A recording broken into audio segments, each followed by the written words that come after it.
नमस्कार। Sports scan के आज के संस्करण में आप सबका बहुत बहुत स्वागत। देश दुनिया की तमाम खेल खबरों का लेखा जोखा लेकर मैं हूं नवीन सक्सेना आज के इस अंक में, और इन खबरों पर आज चर्चा करने के लिए मेरे साथ स्टूडियो में मौजूद हैं खेल पत्रकार, खेल विशेषज्ञ सौमित्र बोस। सौमित्र, स्वागत है आपका। नमस्कार।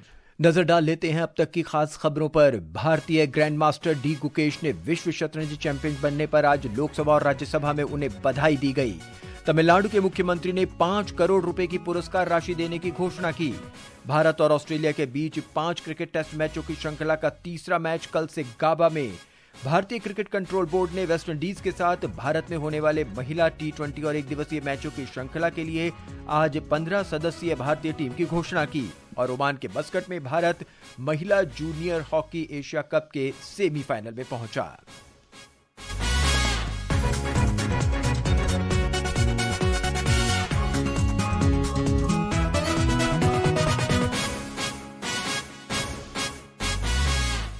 सौमित्र, भारत लगातार खेलों में एक से बढ़कर एक प्रदर्शन कर रहा है और अब हमने चेस की बिसात पर भी दिखा दिया कि हम कितना आगे निकल चुके हैं।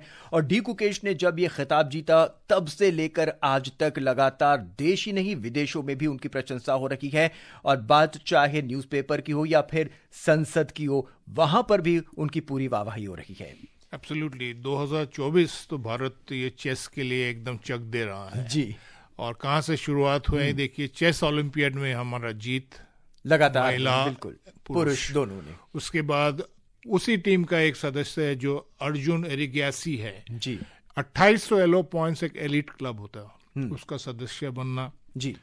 और अनीश सरकार 3 साल बच्चे जो पहला फीडे रेटेड प्लेयर है भारतवर्ष का, और अब गुकेश 18 साल में वर्ल्ड चैंपियन। इससे पता चलता है कि हमारा देश में हमारा प्रधानमंत्री बोलते हैं विकसित भारत, ये विकसित भारत का एक नजर आता है। सौमित्र, हमारा देश चारों तरफ से सांस्कृतिक और सबसे भरा हुआ है, पूर्व से पश्चिम, उत्तर से दक्षिण। दक्षिण के सभी लोग चेस और दूसरी चीजों में आगे बढ़ रहे हैं।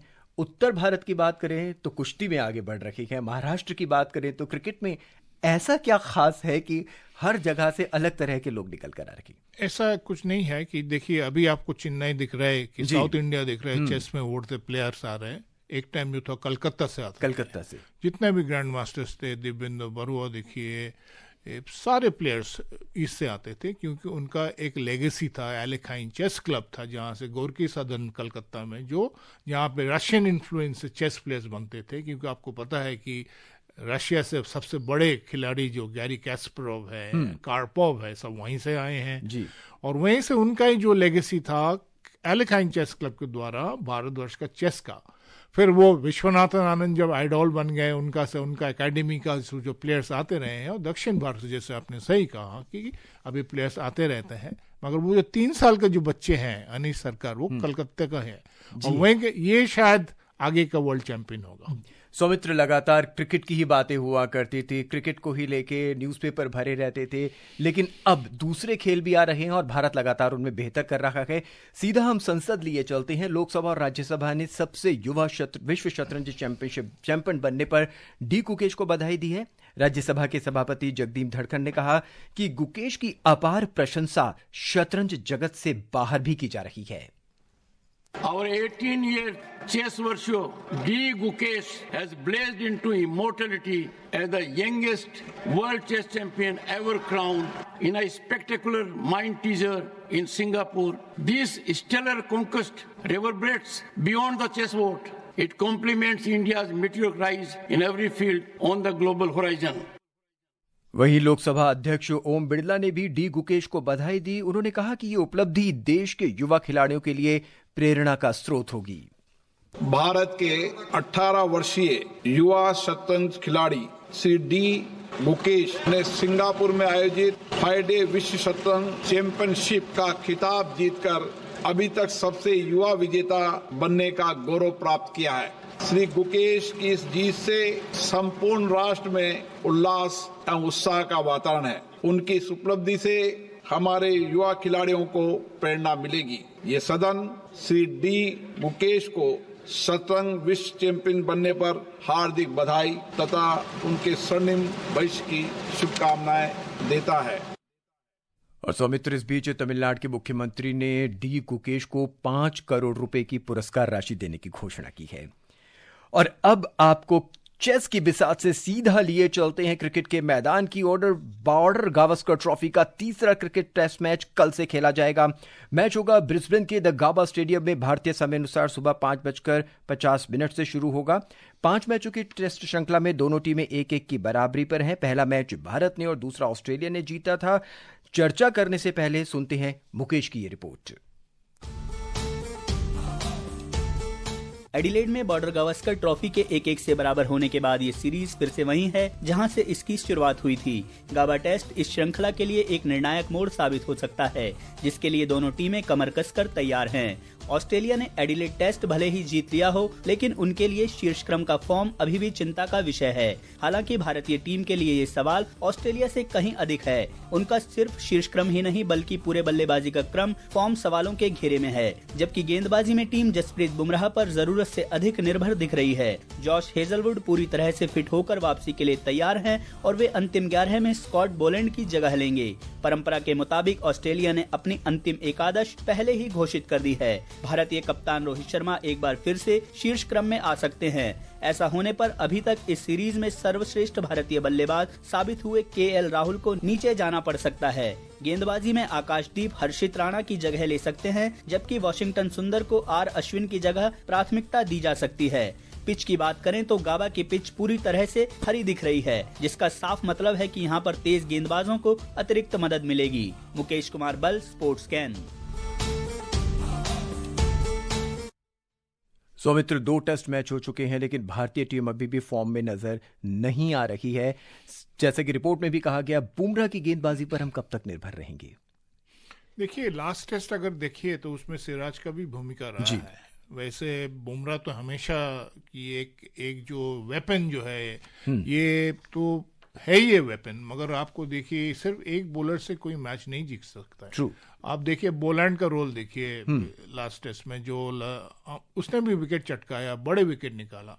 और ये जो आकाशदीप है, ये भी विकेट निकाल सकते हैं, क्योंकि जो बॉलिंग लेंथ है वो एकदम, जिस तरह से विकेट आपको कल से दिखेगा गैबा में, उसमें ब्रिस्बेन में जिस तरह से विकेट है, उसमें कि आकाशदीप जैसे बॉलर्स को इफेक्टिव हो सकता है। पर सुमित्र, हमारे जो स्पिनर है वो दोनों ही मैचों में बिल्कुल भी नहीं चले हैं।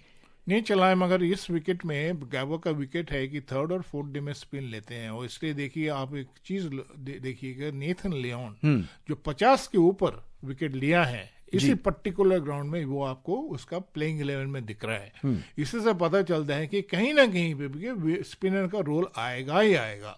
और इसलिए शायद वॉशिंगटन सुंदर, जो कि बैटिंग भी अच्छी कर सकते हैं, वो अश्विन का जगह ले सकते हैं।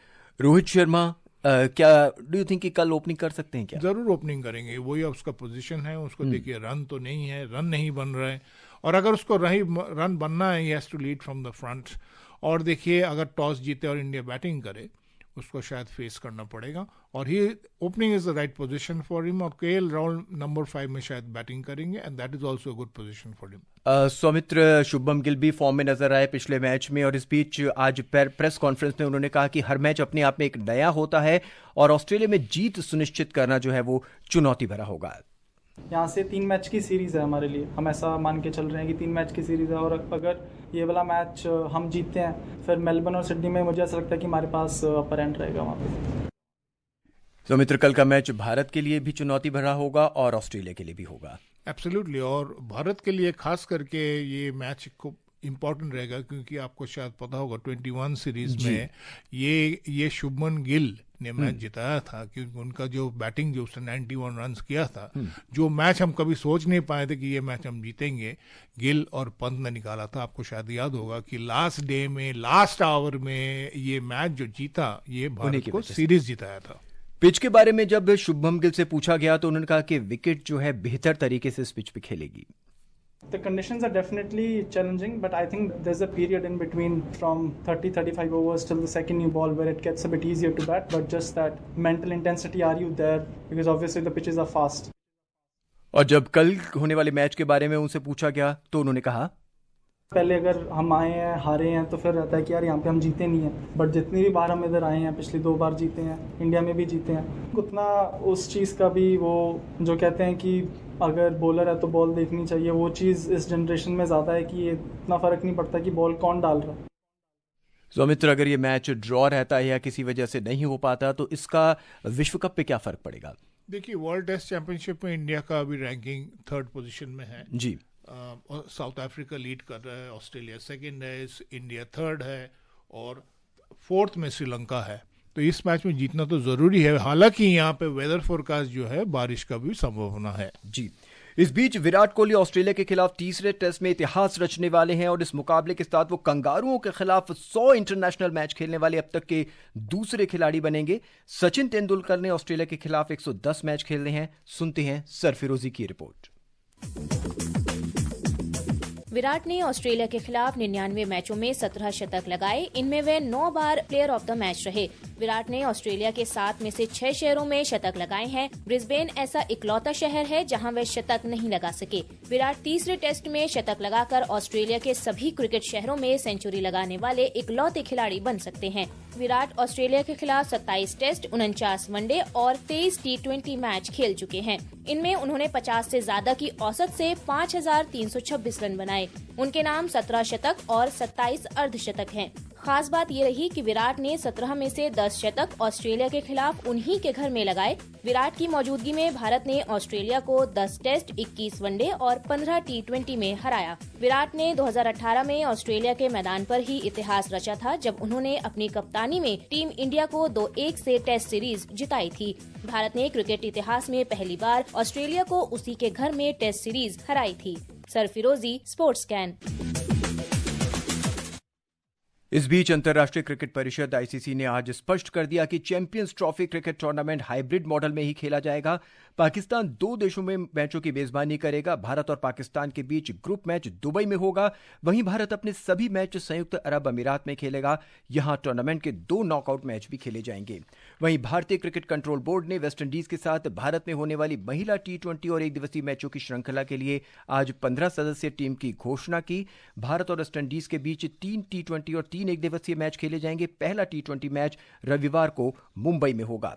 क्रिकेट के बाद अब आपको हॉकी के मैदान की ओर लिए चलते हैं। ओमान के मस्कट में महिला जूनियर हॉकी एशिया कप में भारत ने कल थाईलैंड को 9-0 से हरा दिया और इस जीत के साथ ही भारत सेमीफाइनल में पहुंच गया है। एक और बहुत बड़ी उपलब्धि है सौमित्र। जरूर। पुरुष भी देखिए चैंपियन रहा है जी। अभी जो महिला खेल रहे, क्योंकि आपको पता है कि महिला हॉकी के ऊपर काफी स्ट्रेस दिया जा रहा है, क्योंकि ओलंपिक्स में हम क्वालिफाई नहीं कर पाए। और ये हमको सबको श्रोता को बताना चाहिए कि इस जीत के बाद इंडिया चिली में जो junior world cup next year होंगे 20 में, उसके जगह पक्का कर ली है। तो चिली में इंडिया वर्ल्ड कप खेलेंगे, जूनियर वर्ल्ड कप। सौमित्र, किन खिलाड़ियों को आप देखते हैं जो इस जूनियर टीम से सीनियर टीम में शिफ्ट हो सकते की तमन्ना रखते हैं या काबिलियत रखते हैं? काफी देखिए, ये स्कोरर्स जो गोल कर पाएंगे जी। और जो डिफेंड कर पाएंगे, सारे में वो जो है, क्योंकि ये जो सीनियर टीम जो है काफी प्लेयर्स है जो आपको लॉस एंजलिस ओलंपिक्स में नहीं दिखेंगे। तो नेक्स्ट लाइन ऑफ प्लेयर्स इसी से ही आएंगे। और जो स्कोर्स कर रहे हैं, जो पर्टिकुलरली जो शॉर्ट कॉर्नर और पेनल्टी कॉर्नर कन्वर्शन कर सकते हैं, उनके लिए चांसेस बहुत अच्छा है। सौमित्र, कल सेमीफाइनल मुकाबला जापान के साथ होगा। किस नजरिए से, किस परिप्रेक्ष्य से आप भारत और जापान के मैच को देखते हैं? मोमेंटम देखिए इंडिया के साथ है, मगर देखिए फाइनल जब जीतेंगे, शायद उस तरफ का जो सेमीफाइनल आप देखेंगे उसमें चाइना वर्सेस कोरिया का रहेगा। मोस्ट लाइकली इंडिया और चाइना का फाइनल दोबारा होगा। जी। सौमित्र, घड़ी की सुइयां बिल्कुल इजाजत नहीं दे रही हैं कि हम और खबरों पर अब चर्चा करें। अपनी तमाम खबरों पर अपनी राय रखने के लिए आपका बहुत बहुत धन्यवाद। चलते चलते हम अपने सुनने वालों को एक बार फिर बता दें, भारत और ऑस्ट्रेलिया के बीच 5 क्रिकेट टेस्ट मैचों की श्रृंखला का तीसरा मैच कल से गाबा में खेला जाएगा। बीसीसीआई ने वेस्टइंडीज के साथ भारत में होने वाली महिला T20 और 1 दिवसीय मैचों की श्रृंखला के लिए आज 15 सदस्यीय टीम की घोषणा की और ओमान के मस्कट में भारत महिला जूनियर हॉकी एशिया कप के सेमीफाइनल में पहुंच गया है। सेमीफाइनल मुकाबला कल खेला जाएगा। आज के इस अंक में बस इतना ही। मुझे यानी नवीन को दें इजाजत। नमस्कार।